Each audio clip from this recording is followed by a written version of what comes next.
Café Brothers, episódio 118.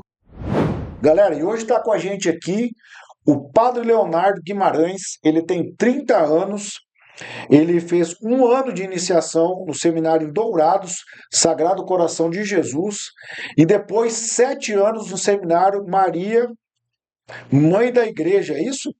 Isso. Em Campo Grande. Ele atuou em dois anos em Dourados, em duas paróquias. Não, quanto tempo em Dourados? Lá eu fiquei por volta de uns 3 anos. Isso, 3 anos em Dourados, atuando em duas paróquias. E há 1 ano e meio ele está na cidade de Maracaju, atuando como padre aqui na nossa igreja aqui, Nossa Senhora Auxiliadora. Padre, seja muito bem-vindo ao Café Brothers. Muito obrigado, viu, pelo convite. Fico muito feliz por poder estar aqui nesse lugar com vocês, nesse podcast e com todo esse pessoal da nossa audiência também. Legal. E está com a gente aqui como co-hoster Bruno Flores, que é um irmãozão nosso aqui de casa. Seja bem-vindo, Bruno. Valeu, Xandão. Obrigado pelo convite mais uma vez. Obrigado, padre, pela presença. Estamos aqui para poder contribuir aí com esse bate-papo aí, que vai ser bem bacana. Maravilha. Pessoal, é o seguinte, antes da gente começar o nosso bate-papo, eu não poderia começar sem agradecer os nossos parceiros aqui, os nossos patrocinadores. Águas Rosário do Sul, né, do nosso amigo Juninho, lá Flor do Pantanal. Abraço para você, Juninho. Pessoal também da E-Forte, incorporadora, parceiraço nosso aqui. Se você quer investir no Brasil e fora do Brasil em construção de casas, loteamento, comprar o seu terreno, você que é do agro, quer comprar o seu lote, o seu terreno para construir, pagar na safra, fala com o Rafael e com a Rose. E também do meu amigo Thiago Tamioso, a Celero Telecomunicações. Você que gosta de maratonar séries sem travar o teu app, vai lá na Celero. A Celero tem o clube de vantagens aqui, tem desconto por toda a cidade, por todo o comércio. Se você levar um amigo, você ganha 50% de desconto na sua mensalidade, e se levar o inimigo, padre, ganha 100%. Que maravilha, graças a Deus. Vamos levar todo mundo. Padre, é o seguinte, cara. Hoje a gente tá aqui para... Pode chamar de padre, né? Pode, tranquilo. Padre, é o seguinte, a gente tá aqui para bater um papo, para desmistificar algumas coisas, né? Sobre o sacerdócio, sobre o padre, algumas perguntas que inclusive eu tenho, né? Algumas perguntas minhas aqui particulares. E eu acho que é a dúvida de grande parte da população, que às vezes não tem o acesso ou tem vergonha de perguntar para o padre. Primeiro, por que o padre não casa? Eita, essa é a dúvida de todo mundo, né? Todo mundo, quando descobre que o padre não casa, fica um pouco assustado, né? E quando eu falo para as crianças também que o padre não casa, aí se assustam demais com essa situação, porque é normal, né? Todo mundo tem família, vem de uma família, né? Mas o fato do padre não casar, ele está ligado à tradição da igreja, porque no caso da Igreja Católica, nós temos um tripé, né? Que é a Bíblia, a Sagrada Escritura, a tradição, que é o ensinamento oral, né? E o magistério, que é a explicação da Sagrada Escritura, que é feita pelos santos na história da igreja, né? De um jeito bem simples é isso. E o padre não casar está na tradição, não está tanto na Sagrada Escritura, porque nosso Senhor Jesus Cristo não casou, né? Ele se dedicou por completo à vida da pregação do Evangelho, à pregação do Reino, e por isso o padre também não casa, porque assim como Jesus não casou para se dedicar 100% ao Evangelho, à pregação, também o padre não casa, para que ele possa então entregar-se inteiro para a igreja. Você também tem aquela comentário à parte da Bíblia, né, cara, que Deus falou para Jesus, falou, o senhor vai, filho, você vai para a cruz, você vai morrer e, né, ele falou, não, tudo bem, pai, se é para morrer, mas casar... Casar não dá. Inclusive, dizem que foi exatamente por isso que São Pedro negou que conhecia Jesus, né? Porque Jesus curou a sogra de Pedro, ele ficou muito chateado e acabou negando Jesus 3 vezes, né? Então, tem alguma coisa a ver com isso também. Esse é um problema. Todo mundo tinha problema com a morte, encontrava com Jesus, ele desencontrava da morte ou morria depois, né? Mas, padre, essa pergunta que eu fiz para o senhor é uma pergunta corriqueira, né, cara? Bruno, o que você acha mais que o pessoal tem curiosidade do padre? Eu acho que um dos aspectos, das características são as roupas, né? Por que o padre se veste diferente, né? da sociedade, né, padre? Inclusive, hoje, parabéns, padre. Eu achei que o senhor ia vir tranquilo aqui, de camiseta branca e tal. Geralmente Ah, vinha a paisano, o senhor veio com a estola fardado. sacerdotal, vamos dizer assim. O problema é que eu não ando a paisano, eu só ando assim, né? Essa é a minha roupa do dia a dia, na verdade, né? Sério? Exato. O tempo todo eu tô com A batina. indumentária do padre é essa. Exato, né? Pra ir na academia também. Menos na academia, né? Menos na academia e no jiu-jitsu. Eu também faço jiu-jitsu, Oh, que inclusive, né? legal. Ele Orgulho, converte na pancada, né? orgulho do Robinson, né? No armlock, se vai converter, Nada que o Armlock não resolva, né? não converte. Com exceção dessas situações aí, quando eu vou para algum lugar assim, aí claro que não tô de batina, né? Mas eu uso a batina o tempo inteiro, né? Porque desde quando eu era seminarista eu achava justo o padre identificar-se, porque eu sou padre para o povo, eu sou padre para as pessoas, então é justo que todo mundo saiba que eu sou padre, é um ministério público, né? Então tem que ter um símbolo, e a batina é esse símbolo do ministério do padre. Mas no Brasil, o padre ele não é obrigado a usar a batina, então por isso que quase nenhum padre usa, né? E ela é cheia de símbolos, inclusive, que me ajudam a lembrar todos os dias dessa minha escolha de vida. Primeiro que ela é preta, né? E o preto é a cor do luto, né? Então é a cor da morte, no caso, né? Simbolizando que o padre é um homem que morreu para o mundo. Então esse é o primeiro símbolo bonito Olha da que legal, batina, né? cara. E também sem contar que antigamente, há muito tempo atrás, as pessoas eram sepultadas com uma mortalha, que é como se fosse também assim, porcamente falando, um vestido, assim, né? Preto também. Então, a batina ela também simboliza uma mortalha para lembrar que o padre é esse homem que está morto para o mundo, né? E ele tem essa pontinha branca que simboliza, então, como que essa vida para Deus, né? Então, morto para o mundo, mas vivo unicamente para Deus. Esse é o simbolismo da cor, né? E a batina tem, bem no cantinho aqui, 5 botões. Né? 5 botões de um lado e 5 botões de um outro, que simbolizam as 5 chagas de Jesus na cruz. As chagas das mãos, as chagas dos pés e a chaga do lado aberto. Então, tem esse simbolismo também. E ela tem 33 botões que recordam a idade de Cristo, 33 anos. Tem todo um significado essa indumentária do padre, Isso. entendeu?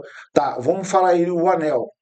Olha, no meu caso, eu uso mais o anel pelo gosto, né? Mas ele também tem um símbolo no sentido que, bom, como o padre não casa com uma mulher, né? Mas ele tem essa união com a igreja, como se casasse com a igreja. Não casa com Jesus, né? Tem uma agonia quando alguém fala que o padre casou com Jesus. Isso não existe. Por favor, não falemos isso, né? O padre não casa com Jesus. Mas essa união com a igreja. Eu pertenço à igreja, eu sou como que esposo da igreja, então me lembra também essa fidelidade, essa união à igreja. Legal. Tá, beleza. Tu não sabe que você não virou padre do dia para noite, né? Como que é esse processo aí para se tornar padre aqui no Brasil? É um baita de um processo. Sempre que a gente fala para as pessoas aí o tempo, todo mundo responde a mesma coisa. É como uma medicina, é quase para formar um médico, porque ao todo, se nós formos calcular, são 9 anos para chegar a ser padre. 9 anos, cara, Ao todo dá 9 para anos. ver se o cara não desiste. Exatamente. E a maioria desiste, inclusive. Na minha turma de seminário, nós entramos em 9 seminaristas e 2 que concluíram, se tornaram padres. Então a estatística de quem conclui é muito baixíssima. É baixíssima, porque esse tempo todo é para a gente pensar mesmo se quer aquilo. Mas o processo é um período de discernimento, e depois desse discernimento feito, entramos no seminário para fazer o propedêutico. O propedêutico é essa introdução. Então, nós estudamos um pouco de Bíblia, um pouco das coisas da vida do seminário, aprendemos a viver em comunidade, porque a gente não está acostumado a viver em grupo assim, numa única casa. Então, nós aprendemos a viver em comunidade, tem briga, tem discussão, tem confusão, mas graças a Deus tem um padre que cuida da gente ali. Então, É quase um Big Brother da fé. é praticamente sem as câmeras, né? Boa. Sem as câmeras. Falta câmera. Se tivesse câmera, já seria, mas é praticamente isso. Porque é uma casa ali com esses meninos que saíram das suas famílias e vão viver essa vida no seminário. Então, a gente tem que aprender a viver daquela forma. Então, o propedêutico serve para isso. Ali, alguns já percebem que não é aquilo que querem para a vida e retornam para casa. E também tem uma outra possibilidade, que é do padre que toma conta de nós, ele mesmo perceber que a gente não leva jeito para aquilo e ele nos pedir para retornar para casa. Então, existem essas possibilidades todas ali. O cara ser eliminado do jogo. Só isso, né? Vai pro paredão. Ser convidado a retirar-se. Isso acontece bastante também. Graças a Deus, porque vai sendo feito um discernimento, tanto do candidato como daqueles que cuidam da formação. Isso em todos os seminários é assim que funciona. Depois, isso é o seminário propedêutico. Depois nós temos um seminário maior, onde se estuda 3 anos de filosofia e 4 anos de teologia. É a parte mais própria dos estudos mesmo, né? E terminando esses estudos, nós temos uma etapa de estágio, onde nós vamos para uma paróquia e ficamos ali trabalhando, ajudando os padres daquela paróquia, para realmente ver se vamos dar conta de viver o ministério ou não. E aí então que chega a ordenação. Então é um bom período de tempo de preparação. E esse tempo de preparação aí, como que funciona o seminário? Ele é pago, ele não é pago, ele é gratuito? Como que é esse acesso na parte financeira? Em alguns lugares ele é pago. A família precisa arcar com as despesas do seminarista. Em alguns lugares do Brasil ainda é assim. Mas aqui, no meu caso, eu pertenço a Dourados. Nossa diocese é de Dourados, né? E aqui é a igreja que banca esses estudos. Então, a igreja banca o estudo, a comida ali, dá o básico necessário, mas aquilo que é pessoal, aí cada família arca com as despesas do seminarista. Então a família tem que estar envolvida com isso. É justo que esteja. Tá. Não, legal, bacana de saber isso, porque a igreja também investe para que haja uma sucessão sacerdotal, né? Sim, sim. Porque se não houver esse investimento da igreja, não haverão mais padres. Seria bem difícil. Porque já é, tipo, difícil pra caramba ser padre. É, E aí, se não há esse incentivo por parte da igreja, Aí não teria mesmo. daí vai acabar o padre. Já é difícil muita coisa ali. O estudo, na verdade, é o mais fácil, né? Tem muitas as renúncias todas, as coisas que são feitas aí, e realmente, se não tivesse esse incentivo, seria mais difícil. Ô Bruno, eu queria que você falasse, a gente estava conversando no backstage, a questão das autoridades, a gente tinha falado, como que... Exato, Xandó. É até uma pergunta de todo mundo, né? A curiosidade é assim, como é que é a hierarquia, né? Começa, você entra, você faz a escolha, né? Primeiro que é uma escolha, e depois quais são os passos até chegar ao Papa, por exemplo, né? Isso é uma coisa que muita gente pergunta e acho muito interessante, porque tem-se a mentalidade de que na igreja é tudo muito parecido com o mundo empresarial.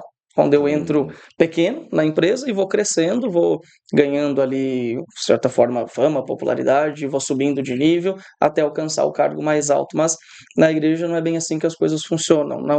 Não tem nenhum padre que queira ser bispo, ou pelo menos não deve ter, né? Na verdade, geralmente quem é feito bispo é o padre que não queria ser bispo, porque para subir, de certa forma, no cargo, na hierarquia, eu preciso querer servir mais, querer me doar mais, né?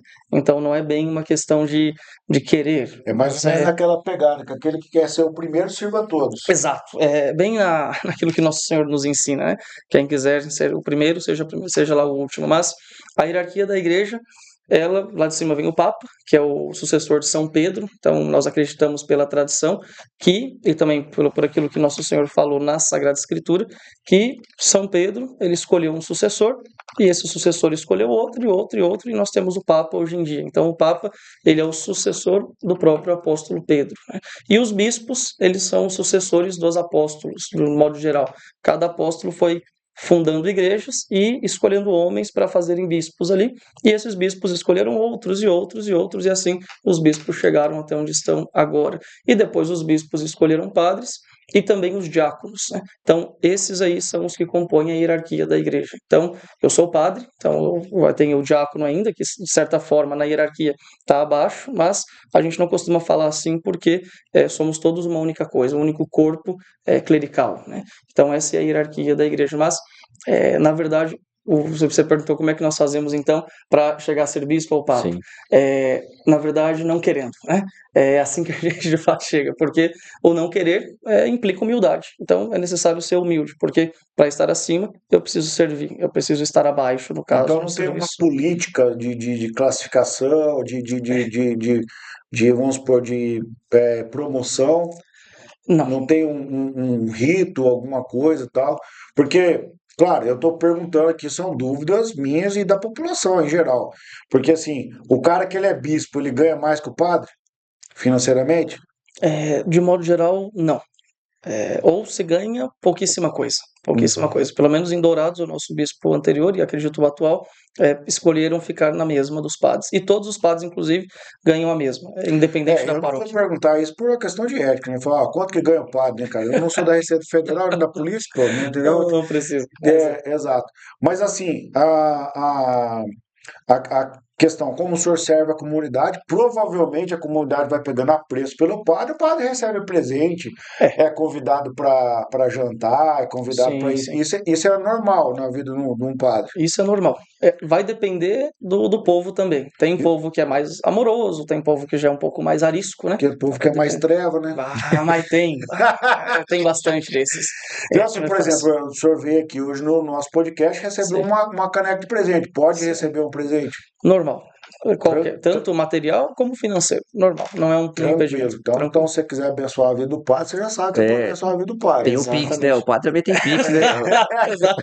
Não, É um assim, presente ótimo, né? Vou O deixar o Pix é Pix muito. aqui. e às vezes, as pessoas às vezes querem convidar o padre para almoçar na sua casa, para jantar, é possível Sim. convidar também o sacerdote para jantar, É, para tomar um café. Sim, eu sempre falo isso nas missas, inclusive. Eu falo, olha, vamos convidar. E eu sou fácil de tratar, né? Nada que um frango, um macarrão não me resolva. Então, Coisa. não precisa fazer muita coisa. Então, eu gosto muito Não, porque assim, disso aí. por que que eu tô falando isso? Porque às vezes as pessoas ficam com uma barreira com o sacerdote, acham que o sacerdote ele é muito inacessível. Sim, Não, a minha casa é existe. muito humilde, eu não posso receber o padre na minha casa.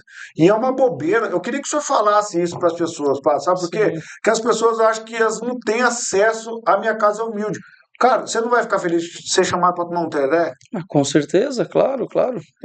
O padre, ele tem que estar aberto a todas as realidades. Então, inclusive, uma coisa da batina é bom por causa disso, porque a minha batina entra em qualquer lugar. Minha batina entra na casa mais humilde e na casa Mais abastado. mais abastada. Então, assim, essa mesma batina eu posso usar em todos os lugares, porque eu sou o mesmo padre para todas essas realidades. Mas, infelizmente, muita gente pensa isso. Mas tem gente que ainda pensa além, que pensa que o padre não pode sair de dentro da igreja. Esses dias.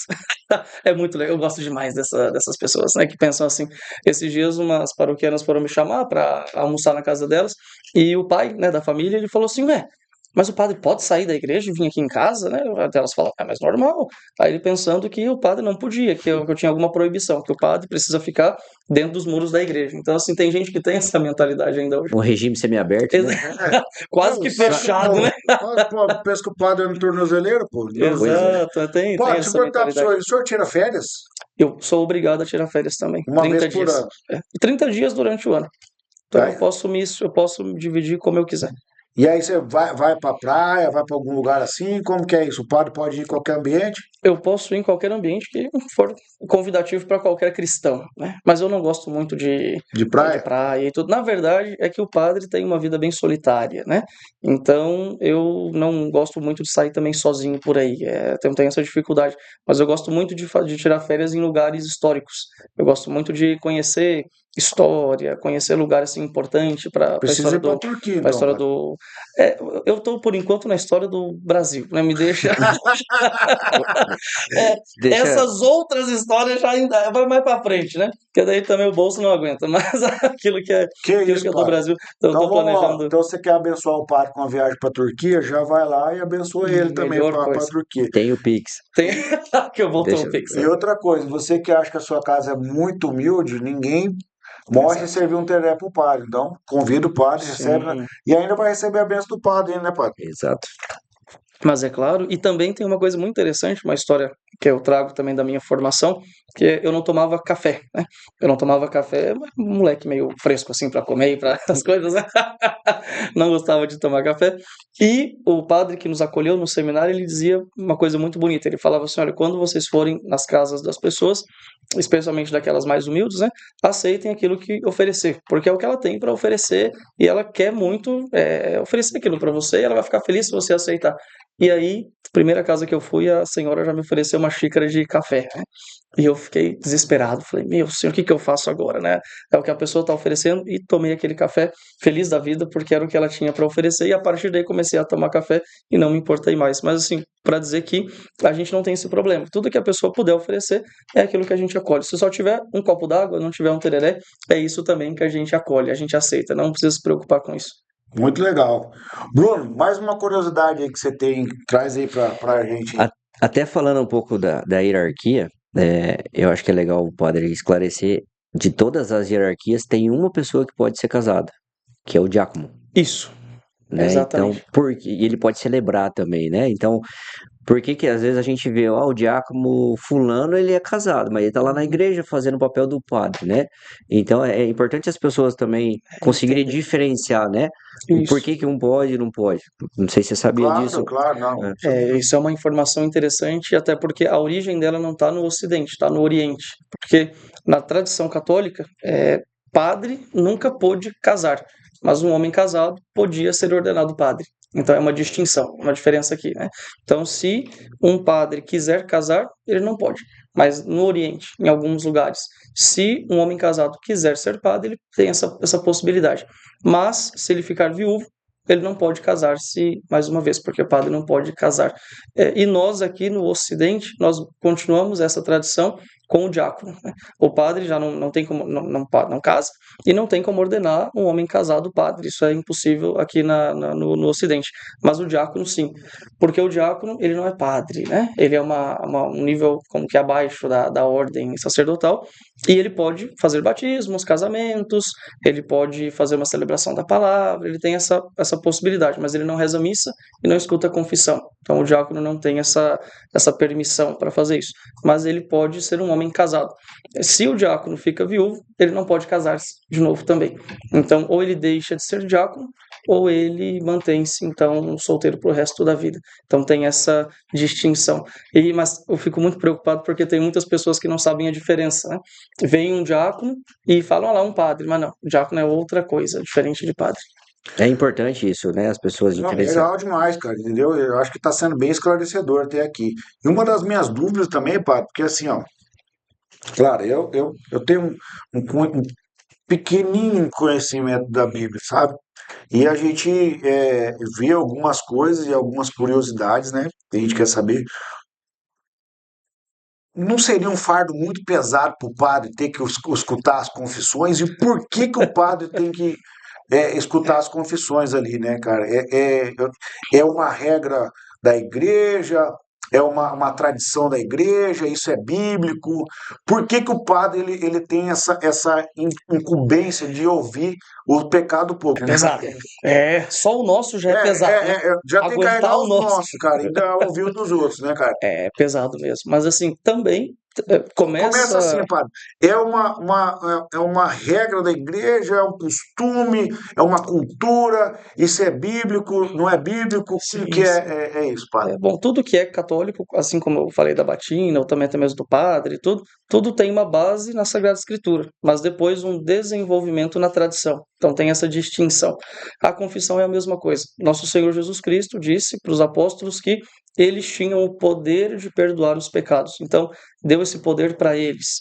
E aquilo que eu falava lá atrás, se os apóstolos escolheram os bispos e os bispos escolheram os padres, então esse poder foi transferido aos bispos e também aos padres, segundo a teologia católica e a tradição da igreja. E acontece que no início da igreja, a confissão não era para o padre, ela era para toda a comunidade. É, Jesus amado, isso cara. aí é uma informação interessantíssima, isso, Não, porque esse é era brabo demais, sim, o, cara. O cara não, é, não pecava mais não, né, rapaz? mas não tinha nem como, né? Então se confessava para toda a comunidade, falava o pecado para todo o grupo dos fiéis e o padre então dava a absolvição. Mas depois de um tempo, a igreja foi amadurecendo a compreensão e achou por bem que não se confessasse mais para a comunidade, mas Foi apenas para amadurecendo, foi afrouxando, padre. amadurecendo, porque é desnecessário a comunidade, né? A comunidade é assim o corpo de Cristo, a igreja é o corpo de As Cristo. cidades foram crescendo também, né, padre? Imagina a quantidade, tudo isso, e o próprio amadurecimento Constrangimento também da ou pessoa. imaturidade da comunidade, tudo isso vai interferindo. Mas o que importa é que quem tem a autoridade é o ministro, é o padre, no caso, né? Então, a necessidade de confessar é apenas ao padre, não à comunidade. Era um costume que foi visto que era desnecessário. Então, depois nós começamos aí, de fato, a confissão que a gente chama de auricular, que é a confissão diretamente no ouvido do padre. Então, essa confissão falada não pode ser escrita, não pode ser feito mímica, sei lá, não pode ser à distância, ela precisa ser diante do padre e falado, então, ali o padre. Não posso chegar e dizer assim, padre, eu pequei contra os 10 mandamentos. Eu preciso Ser especificar. específico. Exato. Ou chega lá e fala, só não matei e não roubei. O resto, deve ter essas perguntas. Eu já chego Opa. falando antes, olha, só não diga isso, por favor, né? Que é o meu maior sofrimento é ouvir isso no confessionário. Tá, Então não dá. mas aí, padre, aí é face a face ali, tem aquele negócio dos filmes lá, que tem a capelinha do padre, o padre fica naquela coisinha de madeira casinha. ali. Eu não sei, João, aquela confessionária? Confessionário, isso. O comum é cara a cara. O normal, No assim, lampino ali. aqui no Brasil, o normal é cara a cara. Então, eu tenho um costume, quando eu vou ouvir as confissões, de fechar o olho, pelo menos, para o sujeito não ficar com tanta vergonha. Então, fecho o olho, abaixo a cabeça e digo, pode falar, né? E, geralmente, a pessoa confessa até olhando para a parede, olhando para o chão, olhando para o outro lado, para não ter aquele contato ali visual, porque tem essa vergonha, infelizmente. Mas, aqui na paróquia, nós estamos, pelo menos há um mês, com um confessionário que tem aquela gradezinha de madeira e a pessoa se confessa sem ver diretamente o rosto do padre. Então, tem esse recurso da igreja também, pedagógico e tradicional, que ajuda muito. Legal. E tem uma regra para o católico, ele tem que se confessar de quanto tempo, ou é conforme o coração do cristão ali mandar? Não, tem uma regra, é um dos mandamentos da igreja, que o católico precisa confessar-se a partir dos seus 7, 8 anos de idade, né? Ele tem que se confessar pelo menos uma vez por ano, perto da Páscoa, uma vez por ano. Então, os católicos aí que estão há mais de um ano sem confessar, saibam que o Pá está esperando vocês. E é de graça, pode ter que pagar alguma É coisa? de graça? De forma alguma é de graça. Não, perguntando, né, padre? Não, Ó, confissão. lembrando que o padre luta jiu-jitsu, então se não for, ele busca no armlock. Mas pode, exato, pode ir confessar sem medo, né? Eu não vou dar penitência. Vai tá sem o kimono. Eu vou estar de batina, sem o kimono, vai estar tranquilo. Tá legal. Esse episódio é um oferecimento de Águas Rosário do Sul, Água Flor do Pantanal, Fonte da Vida. E ela traz uma novidade para você. Se você quer personalizar essa garrafa para o evento da sua empresa, você pode colocar o logo aqui para o seu evento corporativo ser um sucesso. Águas Rosário do Sul, Fonte da Vida, valeu? Ela é uma patrocinadora aqui do Café Brothers. Jesus foi judeu, Uhum. né? Nós tivemos em Israel o ano passado, nós fizemos toda a caminhada lá e os judeus não acreditam em Jesus, né? Eles, na verdade, como a gente tá passeando, né? Nós somos turistas, então eles vendem terço, vendem as coisas, mas assim, tipo assim, meio que não debochando, mas assim, tipo assim, é comércio, Uhum. né? E eu queria, assim, eles falam lá que Jesus foi um arruaceiro, eles falam isso, né? Que ele tinha os seguidores dele na época, ele andava, mas lá para os judeus eles não acreditam, né? E o porquê disso, né? Não sei se isso tem na Bíblia, na palavra, tem uma justificativa, né? É Uma dúvida uma sua. dúvida Sim, minha, né? sim. Se nós formos ler os evangelhos, nós vamos vendo que Jesus ele sempre está falando isso, que ele veio para a casa de Israel, né, para os judeus, no caso. E em determinado momento, o próprio Jesus fala, eu vim para os que estavam aqui na casa de Israel, mas eles não me escutaram. Então agora eu vou falar para os de fora. Então agora eu vou ir além. Então não é à toa que Jesus vai até os samaritanos, que depois os apóstolos vão também para os pagãos, e o evangelho começa a ir para fora. Porque, infelizmente, aqueles que deveriam ter recebido a palavra não quiseram receber. Então, isso para nós é um sinal muito forte, né? Porque, no caso, os judeus são um povo escolhido por Deus, o povo que foi cuidado por Deus por muito tempo, e esse povo escolhido e cuidado rejeitou o próprio Deus, rejeitou a palavra. Então, nós não somos judeus, não somos descendentes de judeus, acredito eu que não. Então, nós não éramos os destinatários do evangelho e recebemos o evangelho. Mas por quê? Porque primeiro os que eram os destinatários recusaram. Então, isso é uma coisa para nos mostrar também a soberba dos judeus, porque além de rejeitar, foram os judeus que armaram a condenação de Jesus. Então, e até hoje muitos judeus continuam, quase que todos, continuam não acreditando e falam isso, falam que Jesus era qualquer arruaceiro, uma pessoa sem importância, alguém que só fez bagunça para descredibilizar, mas na verdade eles rejeitaram a palavra. Mas por quê? Porque a religião judaica na época ela era uma religião muito exterior, uma religião que a gente chamaria hoje em dia de farisaica, que faço o que eu digo, mas não faço o que eu faço. Então, e Jesus ia dizendo que, bom, aquilo está errado, ele tinha que mudar. E como não queriam mudar, então muitos preferiram continuar na mentira. Então isso também pode acontecer conosco. Muitos de nós podemos achar que pertencemos a Deus, Nós vivemos essa religião farisaica, essa fé cristã mentirosa, e se Jesus de fato estivesse aqui hoje conosco, nós também talvez iríamos rejeitá-lo. Você imagina Jesus vir e dizer que nós temos que dar a outra face se alguém nos esbofetear, né? Então isso é uma coisa que talvez nem nós hoje em dia íamos gostar de ouvir. Então é necessário perceber isso, que os judeus tiveram bastante soberba e rejeitaram essa verdade porque tinham que mudar de vida e não queriam mudar. Legal. Legal. Bom, cara, a gente tem várias perguntas aí, né, cara, para falar. E só concluindo essa pergunta, essa dúvida sua, não sei se você já teve a oportunidade de ler o Evangelho de Lucas, e isso está tanto na Bíblia protestante como na Bíblia católica, o Evangelho de Lucas. Lucas foi um médico, ele não era discípulo de Jesus. Ele foi escrevendo o Evangelho de Lucas pelo comentário ocular das pessoas. Então, a prova que Jesus vivenciou aquelas histórias, quando Lucas conta sobre os 5 pães e 2 peixes, ele está perguntando para o menino que deu os peixes, ou para a mãe do menino que deu os peixes. Você conheceu o Galileu? Você conheceu esse cara? Tal. E a Bíblia, escrita por Lucas, o Evangelho de Lucas, são relatos de pessoas Exato. que olharam isso. Então, essa é uma prova real dos milagres da vivência do Cristo. O que o judeu não aceitava é porque ele esperava que Cristo fosse o libertador deles. Eles esperavam que ele ia romper com Roma, entendeu? Que eles estavam sendo escravizados por Roma com altos impostos. Então, ele queria alguém que fosse libertar Israel daqueles que queriam, esperavam o libertador, o Messias, o libertador. Como ele veio dizendo: teu irmão pecou contra você? 70 vezes 7. Sabe quanto é 70 vezes 7? É impossível você perdoar uma pessoa 70 vezes 7 dia. Aquele que quer ser o primeiro, sirva a todos. Então ele vem falando tudo ao contrário da cultura do judeu. Então os judeus, eles oravam alto, eles falavam muito alto as orações. E aí Jesus ia lá e falava: vocês são sepulcro caiado. O que é sepulcro caiado? Vocês são bonitos por fora e podre por dentro. Então, o judeu foi rejeitando ele. Por quê? Porque ele não mandava recado. Jesus não mandava recado, ele falava na lata, no templo. E a sabedoria de Jesus, ela excedia o entendimento humano. Então, os mestres da lei não conseguiam pegar ele.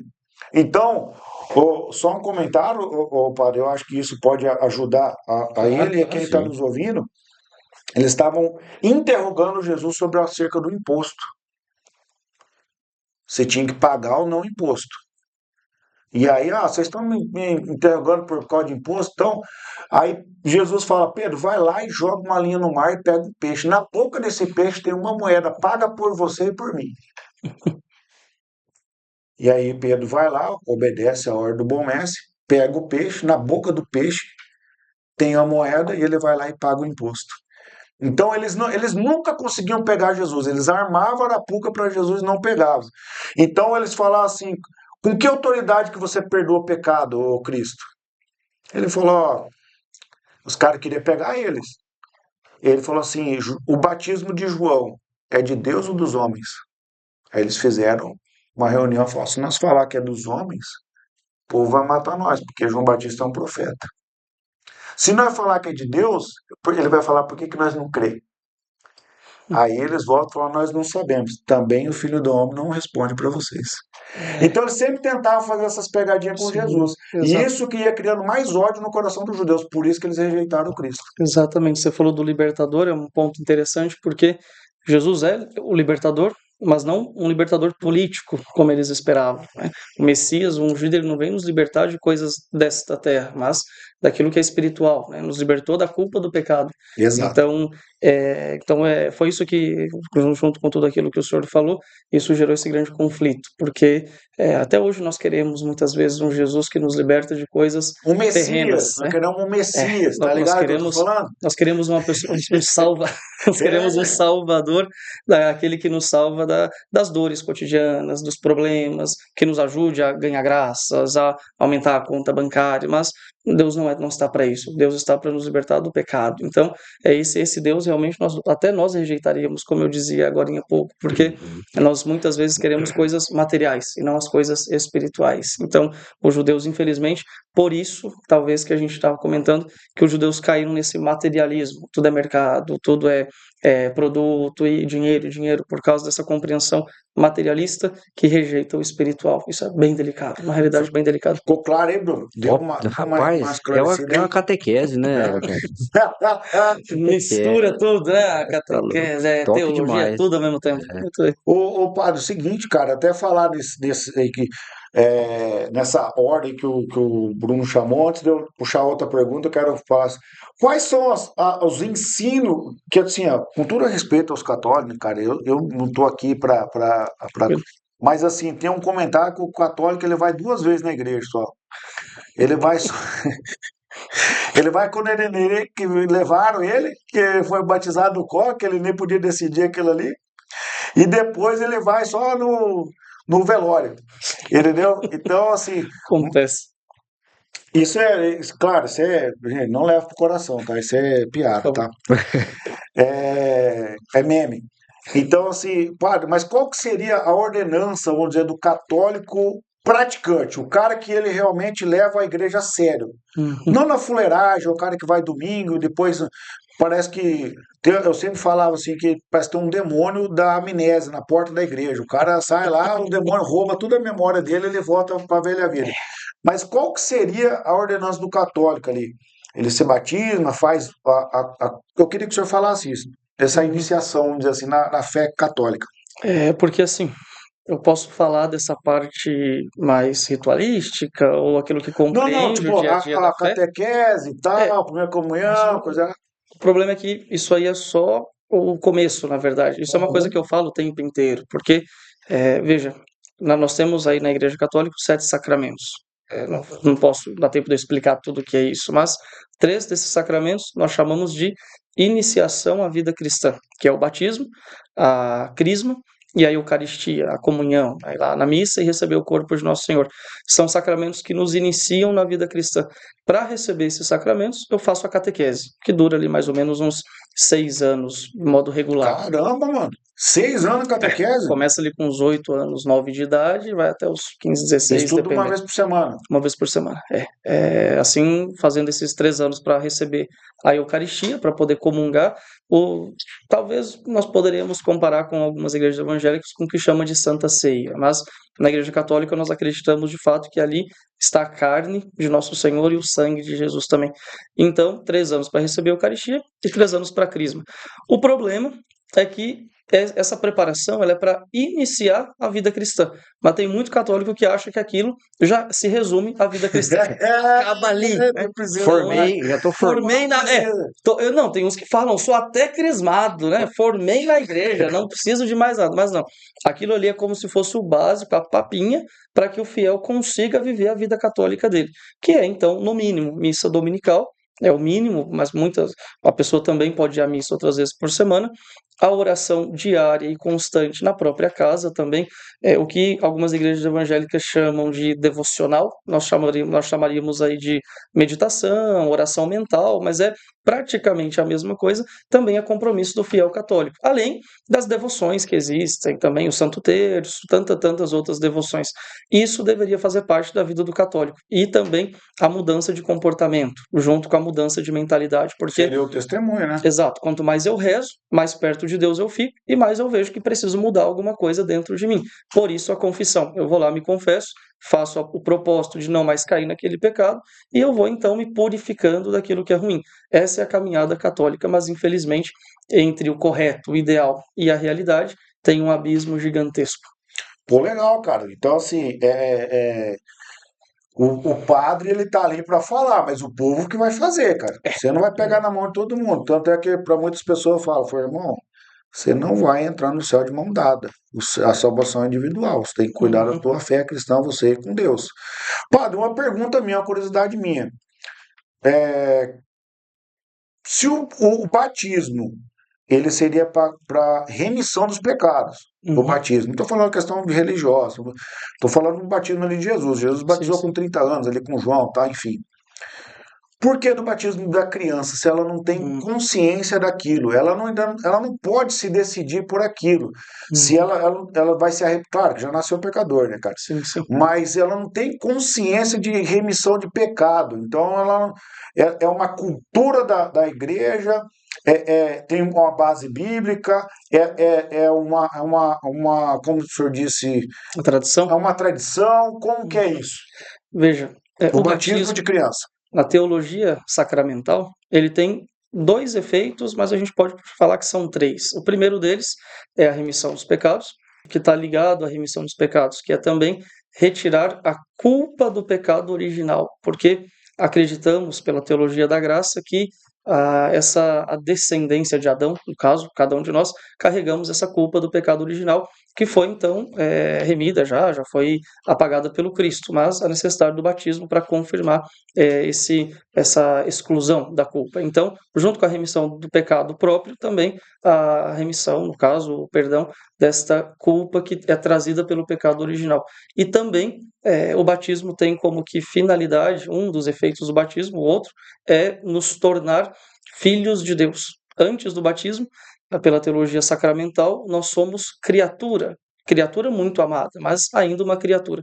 E o batismo nos dá a dignidade de filho de Deus. Então, levando em conta essa realidade, a criança, quando é batizada, ela não vai ter, de fato, a remissão de culpa própria, porque ela não tem culpa própria nenhuma, de fato, mas ela vai ter essa remissão da culpa do pecado original e também ela vai tornar-se filha de Deus. Vai poder ser salva a partir, então, do batismo. Tá aí tá a explicação, tudo bem. Eu tenho essa dúvida, né? Porque para ver remissão precisa haver confissão, Sim, mas tem que ter a consciência. criança não se confessa, mas aí tá mais no lado, vamos supor, cultural da cultura católica. É Né? pela compreensão teológica. Isso. Pela compreensão teológica da graça e também da realidade do pecado na alma. Porque se a gente entende só o pecado próprio, então quer dizer que nós já nascemos santos, mas não. Nós nascemos com a culpa do pecado original. Nós não nascemos santos. Então o batismo ele nos santifica e depois a gente peca por culpa própria e a Claro. confissão limpa isso. Como que se dá a organização da missa? A organização da missa. Uma das perguntas, até de umas pessoas, não, vai lá e pergunta pro padre por que toda missa é igual. Essa é muito boa. Entendeu? Por que toda missa é igual? Tem a parada lá, lê a Bíblia lá, fala a palavra da salvação. Aí eu, graças a Deus, toda vez a mesma coisa e tal. Eu falo, cara, o dia que eu tiver com o padre, eu vou perguntar pra ele. Ele sabe me falar, eu não sei te falar. Essa entendeu? é boa demais, sim. Todo mundo acha que a missa é tudo igual, mas não é, na verdade. Cada missa é completamente diferente uma da outra no conteúdo, que no caso seriam as leituras. As leituras bíblicas, cada missa é uma leitura diferente. É o senhor que escreve. O quê? Não. Isso é uma coisa importante porque A ordenação realmente ninguém sabe isso, né? Isso é uma coisa importante. Na verdade, toda a igreja no mundo inteiro lê as mesmas leituras todos os dias. Então, existe um livro chamado Lecionário, um para a semana e um para o domingo, mais ou menos, sendo bem simples, né? E, no caso, hoje nós estamos na sexta-feira, pelo nosso calendário da Igreja Católica, hoje, então, é sexta-feira da 22ª semana do tempo comum, que é uma coisa nossa do tempo litúrgico. Então, em todos os lugares do mundo, hoje, se lê aquela mesma leitura, aquele mesmo salmo e aquele mesmo evangelho. Então, já vem pronto. Eu só preciso folhear no livro e ter aquilo ali comigo.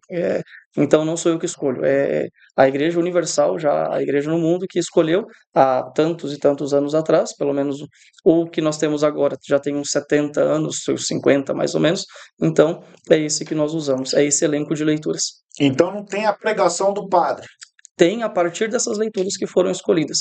Então, tipo assim, o senhor não medita num texto e não deleta sobre aquilo na hora da missa. Como já está tudo como que escolhido, né? Então eu já durante a semana já sei quais vão ser as leituras do domingo, porque já está tudo pronto, né? Então uma vez por ano se repete a mesma. No Então, caso, tipo assim, no caso hoje, que dia que é hoje? Hoje seria, sei lá, dia 6. Então, do dia 6 de setembro do ano que vem é a mesma leitura. Não, porque a gente não segue o calendário civil.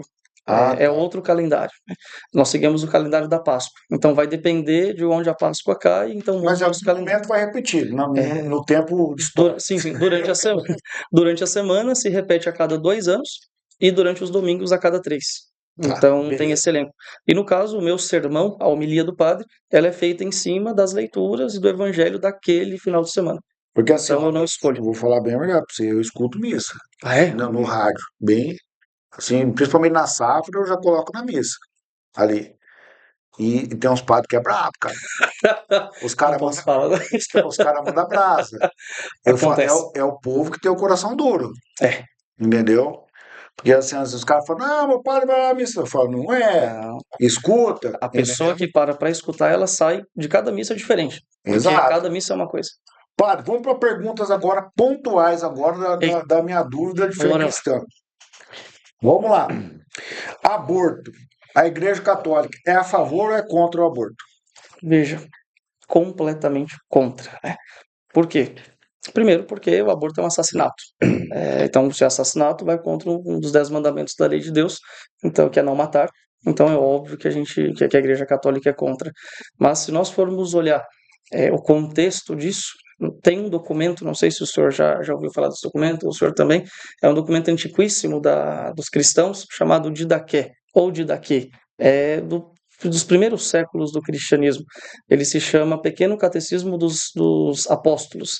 E esse texto, inclusive, ele é anterior à construção do cânon bíblico. Ele era um texto muito usado pelos primeiros cristãos.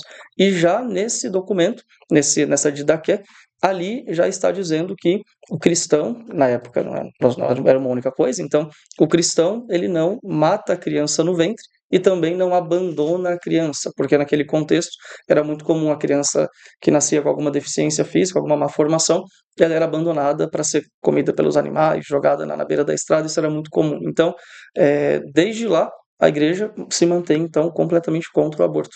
Em qualquer caso, inclusive. Legal, padre, cara, brigadaço dessa resposta. Essa foi braba demais, essa resposta aí, cara. Entendeu? Graças a Deus. Vamos lá, padre. Eita. Você tem alguma dúvida aí que dessas perguntas mais.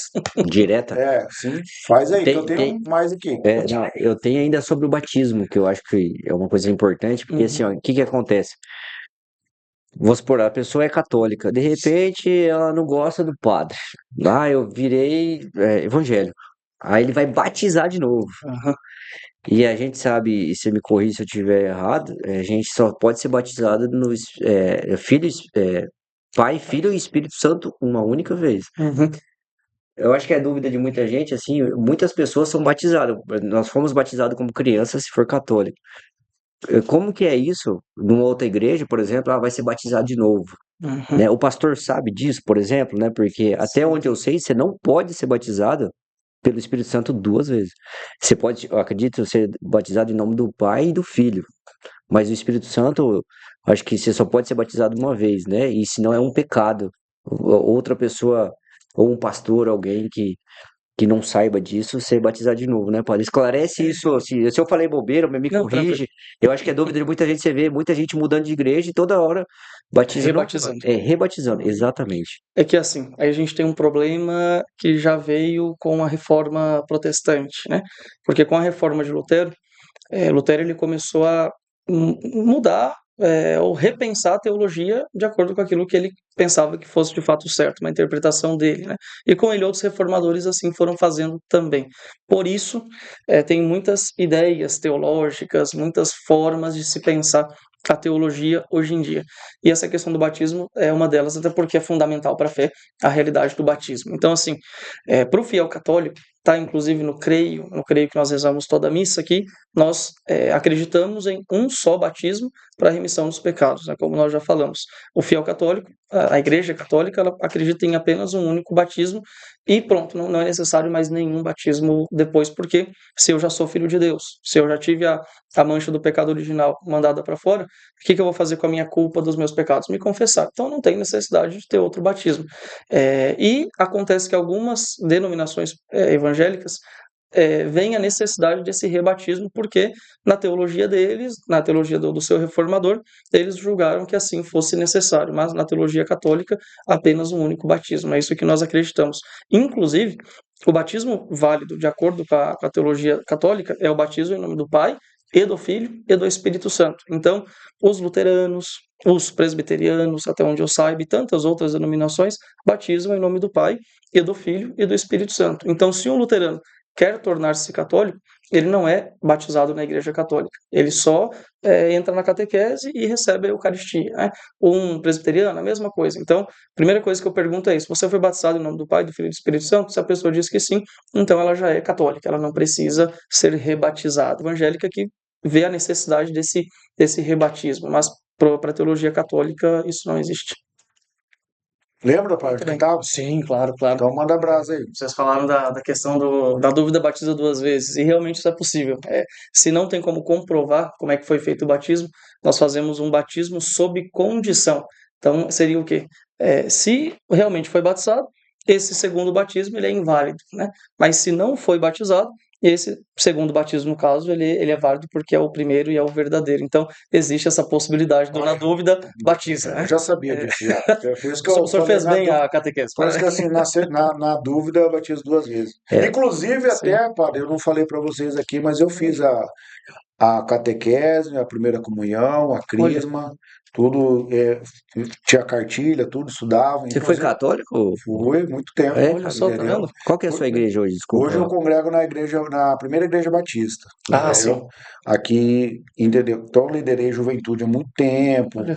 quase 5 anos liderando a juventude da igreja, entendeu? Trabalho. Então, vamos dizer assim, a minha mente, ela abriu muito em relação, por isso que hoje a gente tem vamos supor, esse diálogo aberto em conversar e o respeito com a fé do outro, entendeu? Então, eu aprendi como que qual que é a religião verdadeira? Cuidar dos órfãos e da viúva. Foi o que o bom mestre falou para nós. Qual que é a minha regra de fé? É a Bíblia. A Bíblia diz o quê? Para mim amar o meu próximo, amar o meu próximo como a mim mesmo e a Deus sobre todas as coisas. Então eu tenho essa liberdade de sentar com vocês que têm a fé católica e a gente sentar aqui e ter essa mesa maravilhosa que nós estamos tendo hoje, cara. Então, em nenhum momento eu percebi vocês acanhados comigo por o fato de eu ter uma fé protestante. De jeito nenhum. E acredito que vocês não se sentiram atacados por mim. Entendeu? Por quê? Porque eu quero aprender. E eu vou aprender. Ele tem, acima de tudo, o respeito, a humildade aqui na mesa. Entendeu? Então, tudo aquilo que eu tenho de curiosidade, eu estou perguntando de uma forma saudável, sadia. É possível ter esse diálogo. Por que a gente não pode ser amigo?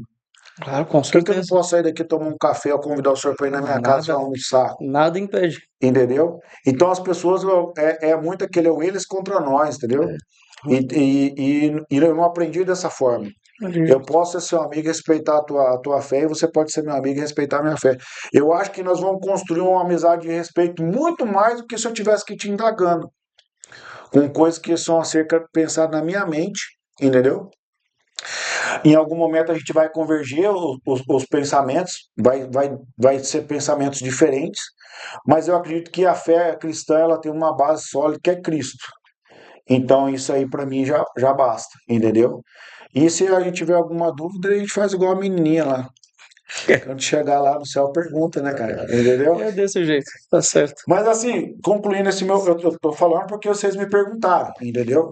Nesse seguinte sentido. Mas assim, o padre, dentro dessa pergunta que ele falou, essas perguntas mais diretas minhas, nós falamos sobre a questão do aborto agora há pouco. Sim.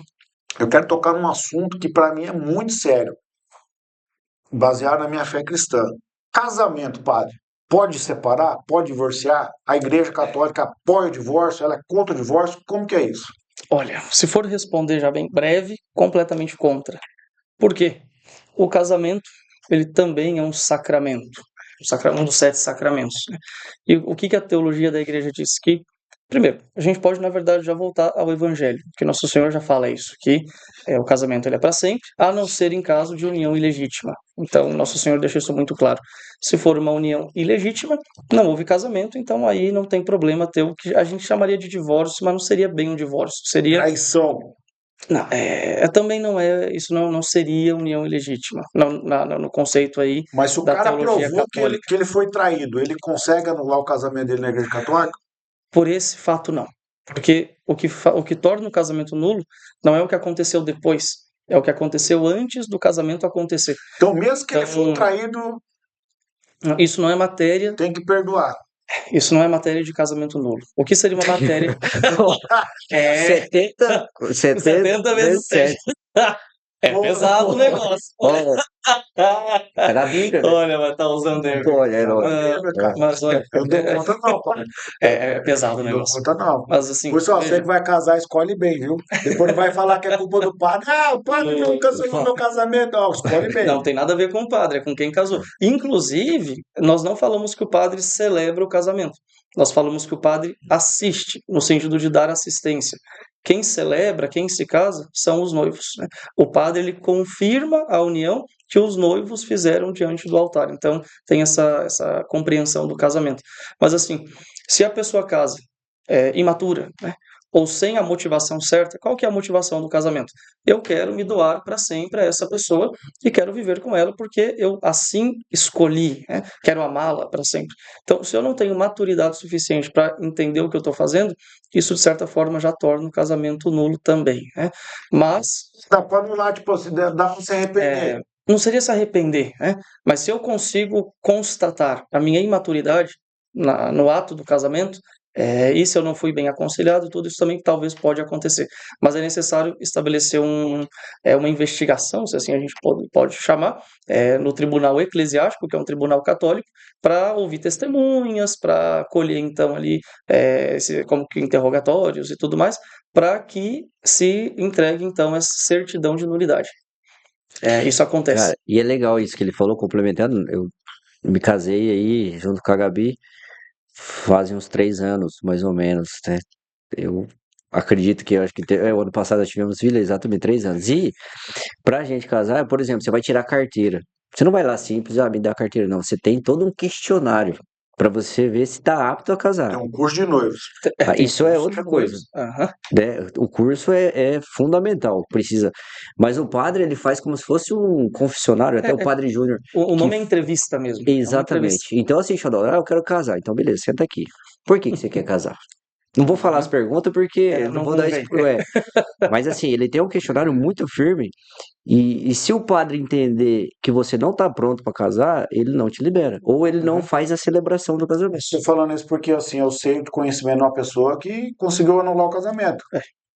Entendeu? Tipo, até onde a gente sabe, enfim, isso não é problema meu, problema Sim, deles. sim. Eu tô casado com a minha mulher, eu vou ficar até o fim da minha vida, entendeu? Amém. Mas eu quero saber disso, que se a igreja apoia ou não o divórcio. Então a igreja, Não tem. ela é contra o divórcio. 100% contra. Mas é que assim, igual um caso de traição, para usar esse exemplo que o senhor já deu. Para acontecer a traição lá na frente, é muito provável que o casamento já começou errado. Já não tinha uma Putz, papo, vontade. não, podemos mudar a parada, entendeu? Então, assim, cara, não é na minha cabeça o cara casar pra trair a esposa. Sim, sim. Ou a esposa casar pra trair o marido, Não entendeu? não tem sentido. E eu não tava lá, mas eles estavam, quando eles julgaram Uhum. até a morte do separe. Porque, de certa forma, o casamento é um contrato, né? Exato. A gente tem um acordo aqui e a gente sabe o que é bom e o que não vai ser tão bom do casamento. A gente já sabe antes de casar. Então, não tem essa de eu fui enganado, eu não sabia. Então, Custa tem, caro também. tem muitas questões. Né? Tem uns aí que custam Deus. Não, e não estão falando de dinheiro, viu? É, exatamente. Porque Energia. o divórcio, ele arrebenta com os filhos, cara. Exatamente. Nossa, mas nem... Entendeu? Não, e Isso assim, aí o é assunto histórico pra... não, assunto para uma hora pode vir aí, pode Uhum. falar disso aí. Porque Vai longe aqui na conversa. arrebenta com a sociedade o divórcio, cara. Cara, é Pois é. terrível. Eu comparo o divórcio com uma granada. Já viu a granada de Uhum. filme e tal? Ela é toda fragmentada. Então, quando ela explode, ela voa fragmento para todo lado. Então, arrebenta com o sogro, com a sogra, com o sobrinho, com todo mundo, com o filho, cara. A Dá família problema na geração. Porque, por exemplo, o teu filho pode ser um cara que da tua geração que ele descobre a cura de uma doença incurável. e esse menino não chega mais, por quê? Porque houve uma separação, cara, entendeu? Então você atrapalha a tua geração, cara. Você encerra a tua geração. As consequências vão É longe. terrível, cara. Então, a questão de divórcio. Mas vamos lá, que isso aí é assunto para outra coisa, né? Hoje nós viemos só apresentar o padre pra galera aí, cara. Mas é o seguinte, padre, bebida alcoólica. O que a Igreja Católica fala? É liberado, não é? Encher o caneco e como é que faz? Essa é boa também. Isso aí é um problema sério. Tem gente que ainda assusta quando me vê tomando uma cerveja por aí, porque a gente tem, infelizmente, uma mentalidade muito puritana. Mas assim, qual que é a mentalidade católica? Qual que é a compreensão católica? A virtude está no meio, é evitar os excessos. Então, é isso que a compreensão católica ensina. Então, bebida alcoólica, ela é um bem? Ela tem algum bem ou algum mal em si mesmo? Não. Nós chamamos de que a bebida católica ela é moralmente a bebida alcoólica, né? A bebida católica, que inclusive é católica, né? Sim, tem. A cerveja nasceu da igreja com os mosteiros, inclusive. A gente, inclusive, tem bênção da cerveja e tudo mais, né? É muito interessante isso. Mas a bebida alcoólica ela é moralmente neutra. Ela não faz nem mal e nem bem. Ela não faz nada, na verdade, né? O que vai alterar ali a questão Só o moral excesso. é a quantidade, é o excesso. Então, na igreja nós temos esse costume de, na verdade faz parte já da doutrina e tudo, Sim, sim. a virtude. A virtude está no meio, né? Nos ensina Aristóteles, nos recorda Santo Tomás de Aquino. Sim. Então, a moderação, né? A moderação não é um problema, a bebida alcoólica, bem como também o tabaco, né? O cigarro. E Isso dá não é um um problema. peguinha, Aí já é um problema. baseadinho, não dá não? Aí é um problema, qualquer, porque o índice ali de vício, no caso, né? E abrir, a partir, no caso da maconha, para drogas mais pesadas que tiram a liberdade do sujeito e vício é muito maior. Então aí sim é um problema. Aí sim é um pecado grave e um problema moral. Não, legal, tô perguntando, né? Porque, tipo, o cara falou, calma aí, pô, vou dar um tapinha aí, nós vamos, volto pra nós confessar mais de boa aqui. Não, Mas a própria de palavra, forma né, pode, você pode me corrigir, né? Fala que você pode beber, você não pode se embriagar. exato. Isso tá na palavra, né? Então, a diferença aí é o embriagar, você perde consciência. Até por isso que antigamente Exato. dava bebidas para as pessoas de ruas, para elas não saberem como é que ela estava Sim. emocionalmente. Então, você vivia bêbado as pessoas, né? Justamente para sair dela, para não passar por aquilo lá, Imagina. né? Então, a diferença é a dose, É a dose, né? perde a liberdade, porque o bem mais precioso que nós temos é essa liberdade, a Com possibilidade de escolher o que é certo, né? E se você está embriagado, você perde a capacidade de Razão, né? raciocinar, Exato. perde a razão, perde a liberdade. Então você faz besteira com muito mais facilidade. Com Então certeza. esse é o problema, é o Então, é embriagar-se. legal. Ô, padre, e a outra questão é o seguinte: dízimo e oferta. Como é que funciona isso na Igreja Católica? Tem dízimo? Não tem dízimo? Tem oferta? Tem que dar dízimo? Não tem que dar dízimo? Como que é? Que assim, Tem. ó, antes do padre responder, eu falo, ninguém vai pagar a conta de água e luz no amor, meu querido. Tem que pagar com dinheiro, cara, tá? Né? Então, explica para nós aí essa questão aí da, vamos dizer assim, seria a cultura, as regras da Igreja Católica. Tem que dar o dízimo? Faz parte de um dos mandamentos da igreja, inclusive, a devolução do dízimo, mas não dos 10%, mas de acordo com as possibilidades do fiel. Então, não existe uma métrica do dízimo e nem de ofertas. Então, tanto o dízimo como as ofertas, eles servem para a manutenção do templo, para a manutenção da igreja. Então, E pagar o padre também, né? Porque o então, padre com também certeza, também tem que vestir, tem como vai comprar tudo as isso, né? batinas, parar. Não, também não se paga com amor, né? Então, Exato. tem que ter dinheiro. Mas assim, é necessário, então, tem obras, né? Inclusive nós lá da paróquia estamos em obras aí desde o ano passado e as obras estão devagar, exatamente porque o dinheiro é curto. Então, Ó, tem que galera, ir sendo vamos ter, feito bem ó, devagar. cara, vamos ter o amor na fé cristã. Vocês Vamos entenderam ajudar a aí, bomba né? aí, Ó? entendeu? Fica A Fica a obra do dica. fica a Senhor não dica. para, entendeu? Então temos que Exato. pagar a obra com dinheiro, gente, Exato. entendeu? Não é Os só. caras vêm com essas ideinhas e falam assim, não, a igreja não precisa de dinheiro. Como que não precisa de dinheiro? Isso se escuta demais, né? A igreja já tem muito dinheiro, mas não existe isso, não é desse jeito. Então, na verdade, nós sobrevivemos ali daquela bendita oferta da viúva, né? Do evangelho. Putz, Porque cada cara. um dá o seu pouquinho, mas um pouco sincero. Um pouco sincero. E eu sempre digo, o pouco em Deus é muito. Então, se todos ajudam com um pouco, nós conseguimos fazer de fato muitas coisas. Assim, o padre, com todo respeito, o banco lá é de madeira lá, na igreja? É de madeira, mas tem um estofadinho. Ah, tem uma Tem. estofadinha. Então, ó, você quer sentar num banco melhor, irmão? É assim, cara, É, entendeu? é As exatamente. coisas. Não viria um banco estofado se alguém não tivesse contribuído. Exato, cara. O ar-condicionado tem ar-condicionado? Agora tem, com a graça de Deus. Inclusive, eu tive que trocar umas máquinas que já estavam capengas, né? As salas de catequese eram precárias, assim, já não estavam muito boas. E agora, com a graça de Deus, estamos melhorando. Olha aí. Mas Se os isso pro católicos povo. ouvir essa parte desse podcast aqui e começar a abençoar a obra, Ixi, eu já tô com a minha missão cumprida graças a Deus. aqui, entendeu? Porque assim, os caras, assim, eles entendem. Principalmente você, que é católico aí, eu quero dar uma incentivada em você. Nós estamos diante de um homem sério, cara que tem o coração na obra, que vai investir o dinheiro na obra, na qualidade do ensino das crianças, na qualidade da hora do culto. Você quer um ar refrigerado ali? Isso Deus não vai descer do céu para fazer. É quem está aqui que tem que fazer, não é não? Exatamente. E assim, não comparando, mas tirando a espiritual da igreja, ela é uma empresa, É, né? sim, Precisa ter sim. uma secretária, né? Precisa pagar, fazer manutenção dos ar-condicionado. Sim, E quem que faz isso?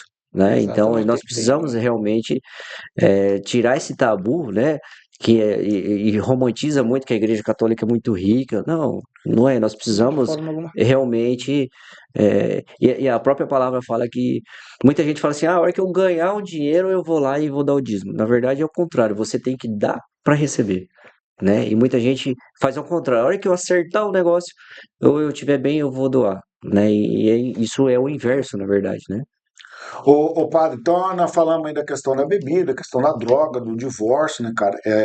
Essas perguntas mais enfáticas ali, que são os posicionamentos da igreja. Uma Uhum. última pergunta para a gente entrar mais no lado pessoal do padre. Eu não quero ser polêmico nem nada, mas eu preciso que as pessoas tenham o entendimento e o respeito com casamento do mesmo sexo. Homem com homem, mulher com mulher. Pode ou não? Olha, de forma alguma também não se pode. Não é possível casar-se homem com homem, mulher com mulher, porque primeiro que a lei natural já não foi feita desse jeito, né? E a lei divina também não, como a gente já sabe. Então não é possível, não é, admissível dentro, acredito eu, de qualquer realidade cristã, mas da Igreja Católica, enquanto estrutura, teologia e tudo mais, não existe casamento de pessoas do mesmo sexo.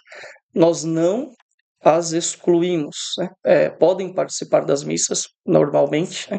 Podem estar na comunidade normalmente, mas só não têm a possibilidade de receber o sacramento, nem da confissão, nem da Eucaristia e nem do matrimônio, né? Mas podem participar das missas, ouvir a palavra, crescer enquanto cristão na medida do possível, isso não há essa exclusão, mas não existe casamento entre pessoas do mesmo sexo dentro da realidade católica. Padre, qual foi a confissão que mais mexeu com o senhor, assim, que, nossa, cara, isso aqui eu não dormi, eu tive que pedir paz para Deus, cara. Claro que o senhor não vai falar quem que foi e Não, de tal, forma mas alguma. pode comentar algo É, sobre, assim, que mexeu profundamente com o senhor. não foi bem uma confissão, porque eu não era padre ainda, né? Eu era diácono, e as pessoas vinham para aconselhamento, mas aí acabavam que contavam as coisas da vida, né? Então não foi uma confissão, mas eu trago como se fosse, né? Mas assim, uma jovenzinha de 20 e tantos anos veio para conversar comigo lá em Dourados e contou de um abuso sexual que ela sofreu e chorou muito na minha frente, né? Então eu lembro como se fosse ontem, porque foi a primeira pessoa que, nesse pedido de aconselhamento, chorou na minha frente. Eu não sabia o que fazer, né? Eu fiquei assim, como que de mãos atadas, porque o que que eu falo para uma moça que está aqui chorando, desesperada, nunca falou para ninguém que passou por esse abuso dentro da família dela e está falando para mim, né?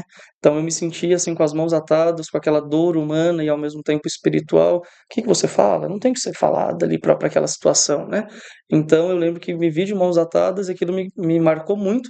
Falei depois aquilo que Deus permitiu que eu falasse, já não vou lembrar tudo que eu disse para ela, mas depois daquilo ali eu saí com uma percepção bem clara que os meus 9 anos de seminário não tinham me ensinado quase nada, né? Que eu ainda precisava aprender muito mais. Então, saí dali com a certeza de que eu ainda tinha que rezar muito mais, estudar mais, né? Conviver mais com as pessoas, ajudá-las ainda mais, que aquilo ali que aconteceu comigo naquela situação não ia ser a primeira e nem foi a primeira, mas não ia ser a única e última vez. Então, eu lembro muito dessa situação porque ela me ajudou a mudar muitas coisas depois na forma como eu ouvia as pessoas e dava os conselhos. Legal, padre. Puxa, Nossa, eu não tenho nem palavras para comentar isso, né, cara? Entendeu? Meu Deus do céu. Amém. Vamos lá na próxima. Pesado, pesado. É, pesado demais. Padre, o que é felicidade pro senhor, padre? Eita, uma pergunta pesada também essa, viu? Vamos lá. Veja, se eu for bem simplista, a felicidade é Deus, né? A conclusão das coisas diz isso, a felicidade é Deus. Diz que tem três Mas assim, respostas para tudo isso, né? Ou é Jesus, ou é Deus, ou Moisés. é, se eu for seguir um raciocínio também católico, de modo especial de Santo Agostinho, que tem um livro só sobre a felicidade. Santo Agostinho tem um livro chamado A Vida Feliz, onde ele explica um pouco sobre essa coisa da felicidade. Ele vai desenvolvendo na filosofia e na teologia, e é bem interessante porque Santo Agostinho vai dizendo assim, né, que a felicidade é possuir algo. A gente fica feliz quando possui alguma coisa, mas possui algo bom, né? E ele vai depois refletindo, pensando assim: o que eu posso possuir que é bom, que eu nunca vou perder. Tudo que é material eu posso perder, né? Então ele conclui que o único bem que me deixa feliz, que é bom e que eu posso manter para sempre é Deus. Então a felicidade seria a pessoa esquecer-se de buscar coisas materiais para se preencher e lembrar de buscar a Deus, porque é só Deus que pode nos preencher e nos deixar realmente felizes, né? Então essa é a felicidade, o sentido da nossa vida, até porque de Deus nós viemos e para Ele nós vamos voltar, pelo menos assim eu espero, Se Deus que quiser. para Ele nós voltemos. Então é óbvio que se dele nós viemos e para Ele voltaremos, esse percurso neste mundo também seja direcionado a Ele. Então felicidade é isso, né? É encontrar o único necessário que nunca pode ser perdido e o único bem necessário que me deixa feliz e que nunca pode ser perdido é Deus mesmo. Pensa aí, Bruno. Eu vou fazer uma pergunta pessoal pro padre. Eu tenho mais uma para ele aqui. Padre, o que é fracasso para você? Fracasso, essa me pegou bem, né? Porque eu, graças à fé católica e graças à vida cristã que tenho, eu não consigo entender as dificuldades da vida como fracasso, porque tudo aquilo que acontece, nós ouvimos isso também na Sagrada Escritura, concorre para o bem daqueles que amam a Deus. Inclusive aquilo que aparentemente é mal, é um fracasso, é um sofrimento, também concorre para o bem daqueles que amam, porque tudo que acontece ou é vontade ou permissão divina na nossa vida. Então, tudo aquilo que é mal, que é ruim neste mundo, que Deus ainda permite que aconteça, pode no final nos ajudar. Inclusive a gente sabe que nós crescemos a partir das dores, dos sofrimentos e das lutas e batalhas, né? Talvez para mim, então, fracasso seria eu rejeitar todas essas coisas aparentemente ruins que me vêm e procurar esses prazeres que passam, né? E viver uma vida procurando essas coisas que passam. Isso seria uma vida fracassada. Mas se a gente for considerar, então, toda a nossa vida, eu diria que não existem fracassos, mas existem ensinamentos, né? E cada ensinamento vai nos direcionando cada vez para a nossa meta. E a nossa meta é Deus. Então, cada pequeno aparente fracasso vai nos levando a Deus. Tem alguma pergunta pessoal aí, Bruno? Estamos chegando pro final do app aí. Eita, Padre, inversamente nessa pergunta, nessa palavra, né? Seria assim, o que que simboliza aí sucesso, né? Não digamos que, não digo uma carreira, ou a carreira, não é? Digamos assim, né? O que que seria um padre, né? Sucesso? O que que seria uma pessoa de sucesso na onde o senhor está? olha, parafraseando o meu maior santo de devoção, que é Santo Inácio de Loyola, né? Ele dizia que a maior alegria e o maior sucesso do homem é vencer-se a si mesmo. É vencer as próprias misérias, as próprias paixões desordenadas, né? É conseguir ser dono de si mesmo. Isso seria um sucesso. Então, na vida cristã, para mim, enquanto padre, isso é o maior sucesso que se pode alcançar.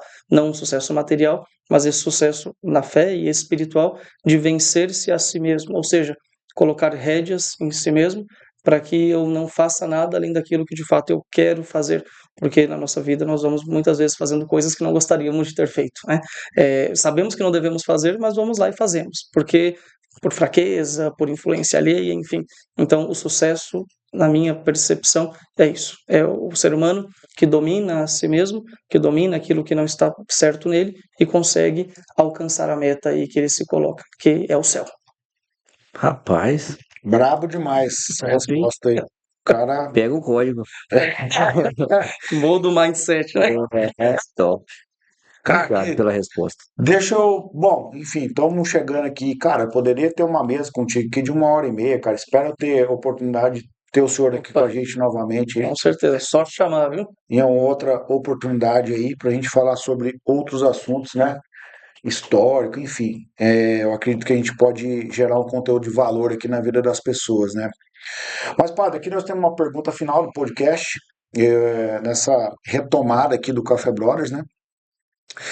É, que é uma pergunta que ficou aqui dos meus amigos, né? E a gente está trazendo essa pergunta sempre no final do podcast.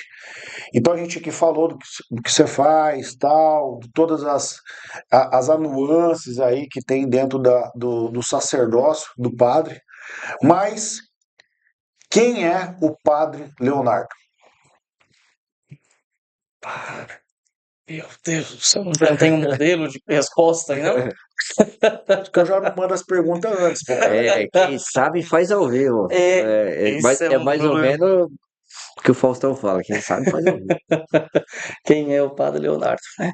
Bom, eu poderia dizer que Padre Leonardo, ou até mesmo o Leonardo, né? Até antes de padre, enquanto função, o Leonardo é um filho de Deus que tenta buscar todos os dias um passinho por vez, né?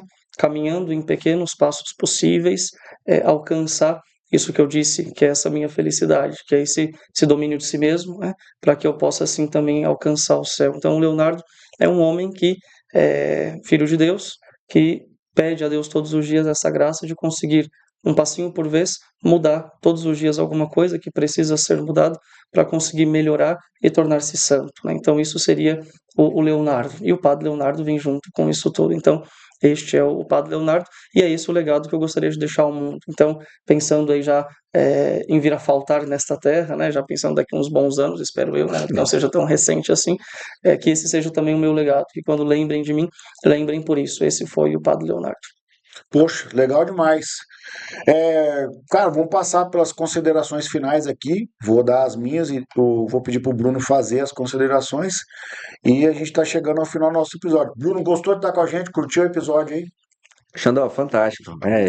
Eu também tenho dúvida igual você, não é porque nós somos da Igreja Católica que eu, né, longe disso, de ter esse conhecimento, né? Então foi muito enriquecedor, né? Agradeço o convite e pode contar comigo outras vezes que você tiver aí solita aí, pode me chamar aí que eu venho com o maior prazer, né? Agradeço também ao Padre Leonardo, né? Eu achei interessante o seu convite, estendi até o Leonardo, coloquei ele nessa olha, Foi.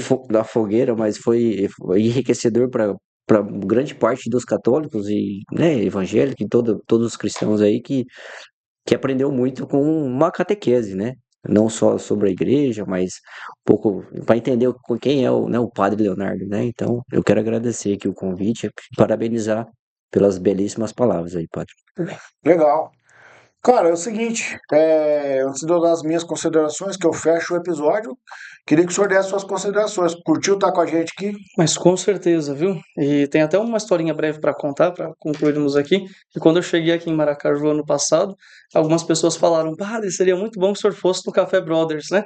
Legal, Lá da paróquia, né? Eu falei, não, mas o padre não vai se convidar para ir nos lugares. Então, um dia quando me convidarem, eu aceito. Então, quando chegou o convite aí pro meio do Bruno, né, o seu Xandó, fiquei muito feliz, falei, olha, que maravilha, chegou o momento que eu fui convidado Olha aí, cara, para você esse viu que lugar, né? legal, mano? Então, porque eu parto desse princípio, eu falei, não vou ficar me convidando. Então, para mim foi uma grande alegria estar por aqui.